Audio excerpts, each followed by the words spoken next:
8월 5일 오늘 만나 성경 말씀은 레위기 20장 1절에서 3절 말씀입니다. 여호와께서 모세에게 말씀하여 이르시되 너는 이스라엘 자손에게 또 이르라. 그가 이스라엘 자손이든지 이스라엘의 거류하는 거류민이든지 그의 자식을 몰렉에게 주면 반드시 죽이되 그 지방 사람이 돌로 칠 것이요.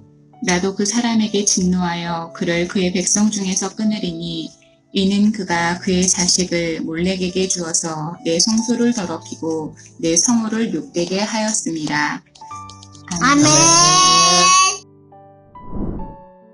오늘 만나로 만나주시는 하나님을 기대합니다. 성서는 야훼 하나님 외에 다른 신을 향한 경배와 종교 행위를 허용하지 않습니다. 성서에는 바알, 아세라, 아스타로처럼 이스라엘이 주변 민족들의 영향으로 숭배하던 우상들을 여럿 기록하고 있습니다. 그중 특별히 엄한 목소리로 강하게 금하던 것이 몰렉 숭배였습니다. 이는 몰렉 숭배에 수반되던 인신공양의 제의 때문이었던 것으로 보입니다. 인신공양, 산 사람을 제의 행위의 제물로 바치는 것을 의미하는 이 참혹한 악을 성서는 여러 곳에서 엄금하고 규탄합니다. 야훼 하나님은 이스라엘에게 결코 이와 같은 요구를 하지 않으시는 분으로 당신을 거듭거듭 소개하십니다. 물론 몇몇 분들은 창세기 22장의 아케다 사건, 아브라함에게 요구된 이삭 번제를 떠올리시며 하나님도 인신공양을 요구하셨던 분이라는 생각을 하실 겁니다.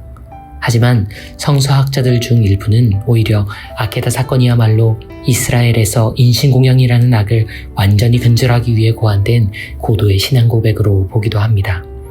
인신공양 그 자체를 무화시키는 이 강렬한 에피소드를 야훼 신앙의 뿌리이자 민족 공동체의 시조인 아브라함에게 적용하여 이스라엘은 인신공양의 제거와 함께 시작되었음을 강조했다는 해석이지요.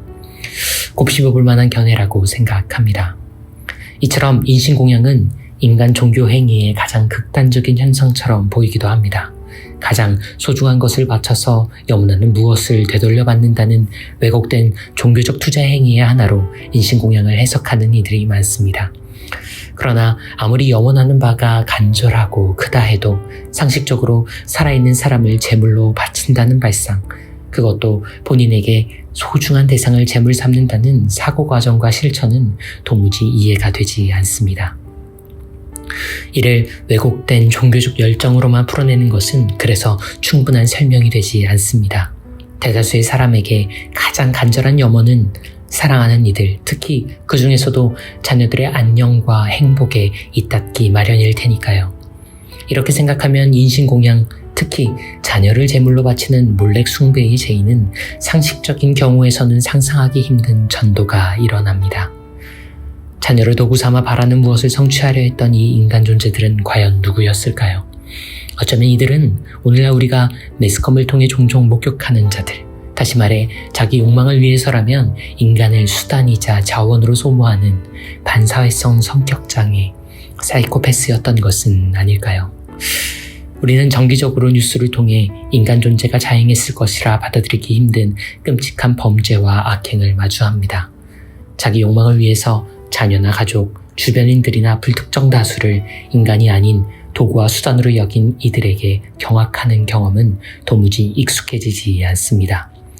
부모라는 이름의 가해자, 이웃이라는 얼굴의 가해자들에게서 우리는 인간의 얼굴 너머에서 꿈틀거리는 악의 심연을 보기 때문이겠지요. 오늘날 우리 사회에서 몰렉이란 신을 숭배하고 인신공양의 컬트 제의를 수행하는 사람을 찾기는 쉽지 않을 겁니다. 하지만 몰렉 숭배가 정녕 사라졌다고 말할 수 있을까요? 인신공양, 몰렉 숭배, 반사회적, 반인륜적 범죄는 그때나 지금이나 보편적인 인간 존재들을 경악하게 만듭니다. 평범한 인간과 사회에게서는 도무지 도출될 수 없는 끔찍한 악의 출현 앞에서 우리는 인간됨을, 나의 실존을 다시 묻게 됩니다. 어떤 악은 인간으로서 우리의 실존과 우리의 정체성에 심각한 흉터를 안기곤 합니다. 오늘 우리가 읽은 말씀 3절에서는 그런 악 앞에서 우리가 겪는 그 혼돈과 아픔을 그대로 겪는 또 다른 그분을 발견합니다. 그가 자녀를 몰렉에게 주었기에 나의 존재가 더럽혀졌고 나의 이름이 참담해졌다. 하나님 그분은 어떠한 악의 출현 앞에서 당신의 실존과 이름에 심각한 상처를 입으십니다. 한낱 제물로, 도구로, 희생물로 소모된 피해자 안에 있는 그분의 형상이 함께 훼손되고 또 파괴되었기 때문이겠지요. 하나님 그분마저 상처 입히는 이러한 파괴적 악은 반창조적 악입니다. 그리고 하나님은 그런 반창조적 악 앞에서 공동체가 방관해서는 안 된다고 요구하십니다. 레위기 20장은 몰렉 숭배자, 자녀를 인신공양한 이를 죽이라고 명령합니다. 그러니 오늘날에도 반사회적 반인륜적 범죄를 저지른 이들을 사형 집행하자고 이를 바로 적용할 수는 없을 겁니다. 오히려 이 말씀은 반창조적 악이 발생할 때 이를 확장시키지 않고 건져내낼 수 있는 길을 사회와 공동체 모두가 함께 모색해야 한다는 통찰로 우리를 인도하는 것 아닐까요? 분명 우리 모두는 반창조적 악 앞에 혼란과 절망을 경험하지만 그로 인해 우리가 방관자나 비관자가 되어선 안 됩니다. 하나님과 우리가 더불어 입은 그 상처를 싸매고 환부가 더 벌어지지 않도록 그 깊은 흉터가 아물어 갈 수 있도록 다시는 같은 일이 벌어지지 않도록 선의 존재를 입증해내는데 전력을 다해야 합니다. 몰렉 숭배가 사라졌다고 자신 있게 말할 수 있으면 좋으련만 우리가 경험하는 현실은 그렇지 않은 것 같습니다. 인간이 행했다고 믿기지 않는 반창조적 악을 우리는 요즘도 목격하고 있습니다. 하지만 잊지 맙시다.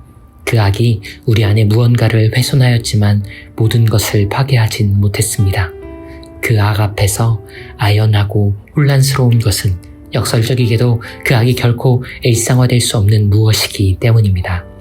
악은 돌발하지만 선은 상식이기에 우리는 다시 매일의 성실한 삶으로 그 악을 극복해낼 수 있습니다. 그 악이 기어이 끊어질 날이 오도록 몰렉 숭배가 온 세상에서 완전히 사라질 날이 오도록 선한 일상의 삶을 당신의 존재와 당신의 이름을 걸고 분투하고 계시는 그분 안에서 함께 살아냅시다. 악에게 결코 지지 않는 선으로 기어코 악을 이겨내는 하나님 나라의 선한 오늘을 더불어 살아냅시다. 주님, 당신의 선한 창조를 훼손하는 악을 종종 마주합니다.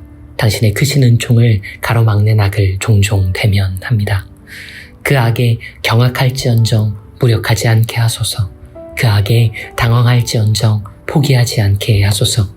당신의 손으로 그 악을 기어이 이기게 하소서. 우리의 손으로 그 악이 반드시 끊기게 하소서.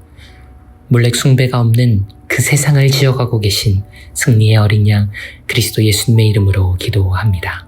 아멘. 이제 두 가지 기도 제목으로 함께 기도하겠습니다. 반창조적 악 앞에 하나님의 주인 되심과 인도하심을 더욱 구하며 놀라고 당황해도 그 선하신 섭리와 승리를 신뢰하며 오늘의 선을 살아가는 우리가 되도록 기도합시다. 이어서 악을 이겨내는 선의 동력이 공급되는 노프트 광성교회의 예배를 꿈꾸며 방관하지도 비관하지도 않는 하나님 나라의 선을 배우고 세우는 예배와 모임들을 소원하며 기도하겠습니다. 이 기도 제목들 이후에 개인 기도로 경건을 이어갑니다.